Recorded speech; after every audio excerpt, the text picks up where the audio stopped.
استني، ما ترميش اي لبس قديم عندك غير لما تشوفي الفيديو ده.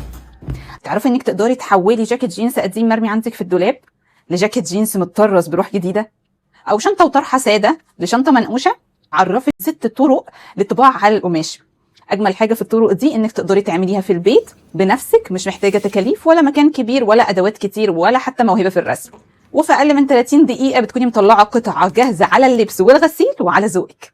فلو عندك اي هدوم نفسك تجدديها او عايزه تعملي ديكورات في بيتك او تبداي المشروع الخاص بتاعك، او لو زي حالاتي وولادك صغيرين ونفسك تعملي حاجه لنفسك تحسي فيها بالانجاز وتعملي منتج في اقل من نص ساعه، بادوات بسيطه زي دي وبمكوى تقدري تبداي المشروع بتاعك وتسوقيه.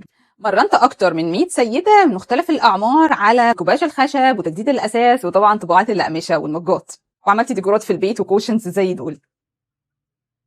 فلو نفسك تلاقي وقت لنفسك تتعلمي مهاره جديده او تبداي مشروعك من البيت، اشتركي معايا في الكورس. مع السلامه.